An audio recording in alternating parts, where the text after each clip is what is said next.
हाछोड हाछोड बोका हेर्ने गाइस बोका हेर्ने गाइस तिमी हेर्ने बोका यहाँ छ बोका बोका यसलाई भन्छ क्या साथीहरू यसलाई भन्दैन बोका आमा र कलर पनि किन हालेको त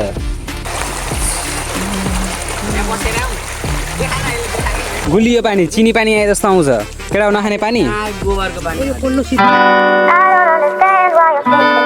welcome to my YouTube channel. आज चाहिँ हो दसैँको अर्को दिन अनि यहाँ चाहिँ बसिराख्नु भएको छ सबैजना।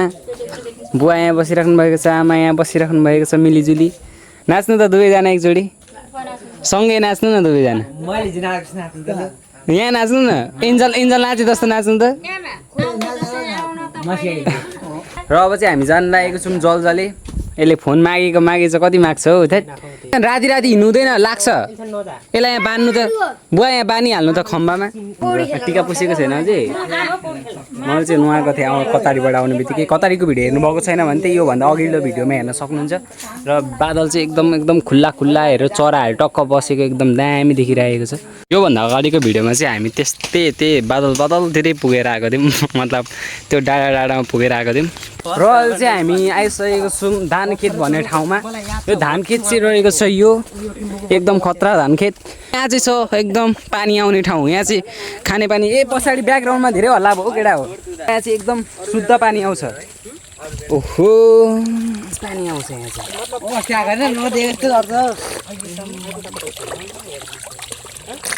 गुलियो पानी चिनी पानी आए जस्तो आउँछ।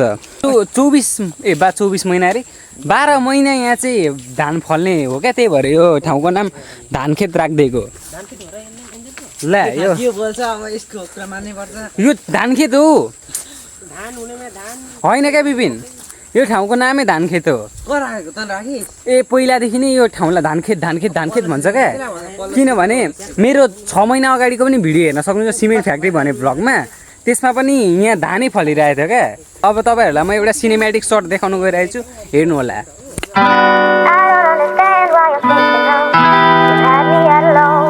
यहाँ चाहिँ धानखेत भनेर हामीलाई चिट हानिसकेको छ।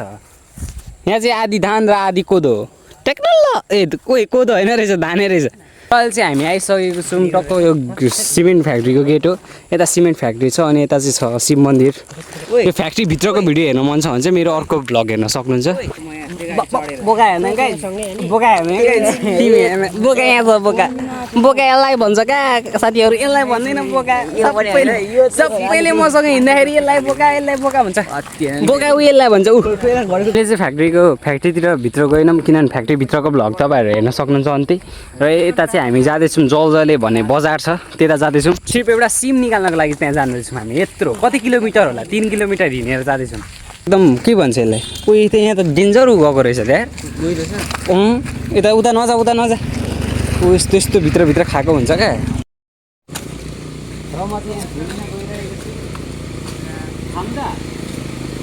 थाम्छ हौ जा हाछोड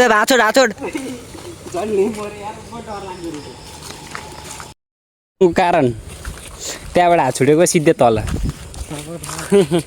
जा त ल यो ट्राई साँच्ची यसलाई हात छुटिसक्यो त जान्छस् नि फेरि नगर दसैँमा दशा लाग्छ फेरि। जाउँ मैले गर भने छैन यिनीहरू लड भने मेरो त हुँदैन। यहाँबाट चाहिँ दामी भ्यू देखिँदो रहेछ है। जलजले चोक आइसक्नु लागेको छौँ। यो चाहिँ जलजले हो, जलजले देउरी भन्दा अलिकति यता आए चाहिँ यहाँ जलजलेमा टक्क बजार रहेछ। बजार यहाँ चाहिँ थरीको गनहरू पाउँदो रहेछ। गन ल्याइदियो भनेछ त एल्सनले। अनि यहाँ चाहिँ आज जलजलेको बजार यहाँ चाहिँ। अनि अहिले चाहिँ हामी बजारमा यसो सपिङ गऱ्यौँ के गऱ्यौँ कोही सपिङ देखाइदिउँ न। हामी सपिङ देखाइदिउँ न। सपिङ देखाऊँ न सपिङ हामीले गरेको सपिङ देखाइदिउँ न। एउटा बेल्ट सपिङ गरिसकेको छौँ। यति गर्न आएको हामी यत्रो 4 किलोमिटर। चाउमिन हाने होइन चाउमिन अनि हामी कहाँ बस्नु चाउमिन लगेर अब सुरु गरौँ। चिकन भेज हो भेज।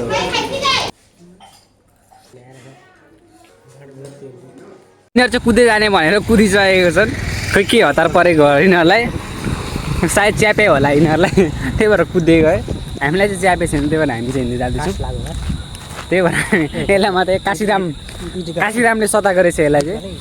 म पिङ रहेछ यार तर पिङ आउँदैन त्यहाँ आमामा थोरा छैन त मान्छे आज चाहिँ हो अर्को दिन आज चाहिँ पुरै पानी परिरहेको छ र एकदम पानी छिटाइरहेको छ अहिले पनि र कालो मैलो भइरहेको छ मौसम पनि यहाँबाट झरौँ न एकचोटि कन्टेन हुन्छ कन्टेन हुन्छ तँ झर न झर त ल कन्टेन हुन्छ मेरो भिडियोको लागि यति गरिदिन सक्दैन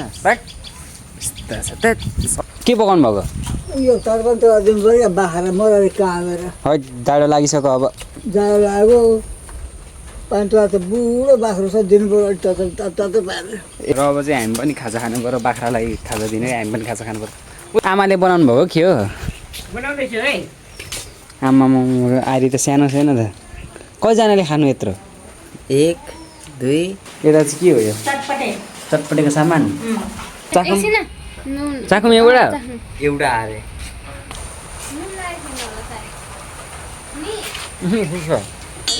अहिले चाहिँ हामीले एक एक थाल लिएर बसिसकेको छौँ चटपट चटपट कस्तो लाग्यो कस्तो कस्तो अनि मिठो भन त के अहिले चाहिँ पानी परिरहेछ र हामीले सुनेको चाहिँ तल बाढी आइरहेछ र त्यही बाढी तपाईँहरूलाई पनि यसो देखाउनको लागि हामी लग्दैछौँ त्यहाँको बाढी चाहिँ कस्तो हुन्छ भनेर हो कि होइन त्यही भएर हामी चाहिँ जाँदैछौँ तपाईँहरूलाई बाढी देखाउनको लागि र हामी चाहिँ खोलामा आइसकेको छौँ तर यहाँ चाहिँ एकदम ठुलो बाढी आइरहेछ हेर्न सक्नुहुन्छ बाढी कति ठुलो हो र यता माथि चाहिँ जङ्गल छ जति बेला पनि ठुलो आउन सक्छ मेरो चप्पलको कलरसँग म्याच भयो पानी चाहिँ